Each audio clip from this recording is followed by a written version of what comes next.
שלום וברכה מוריי ורבותיי, שמעתי שאלה מעניינת. למה האבנים שעליהם שכב יעקב אבינו התאחדו כאשר רבו והפכו לאבן אחת, כאשר כל אחת מהן אמרה, עליי יניח הצדיק את ראשו? בא הקדוש ברוך הוא ואמר, למה לכם לריב? אחבר אתכם לאבן אחת, והנה כולכם זוכות שראשו של יעקב אבינו מונח עליכם, או לפחות במחיצתכם.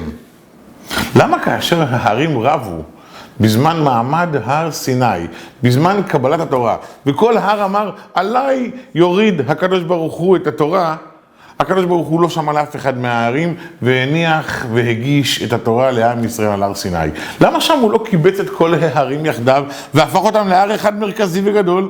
היפלא מעיני השם? השם לא יוכל לעשות זאת? ברור שאילו היה רוצה, היה יכול לעשות גם את הנס הגדול הזה, ואז כל ההרים היו זוכים יחדיו. יש הבדל קטן בין האבנים לבין ההרים. ההרים, כל אחד אמר, אני ראוי שעליי תינתן התורה, וחברי לא ראוי. הר סיני היחיד שלא אמר את זה על האחרים. הוא פשוט עמד בפינה ואמר, אני באמת חושב שאני לא ראוי. אמר הקדוש ברוך הוא, מי שאומר אני ראוי וחברים שלי לא ראויים, אמור לקבל על כך עונש. צא החוצה, אתן דווקא לחבר שלך שחשב שהוא לא ראוי. לעומת זאת, האבנים שרדפו אחרי יעקב אבינו, ואמרו, עליי יניח הצדיק את ראשו, אף אחת מהם לא לכלכה ולא פגעה בחברתה. אף אחד לא אמרה, החברה שלי לא ראויה שיניח עליה הצדיק את ראשו.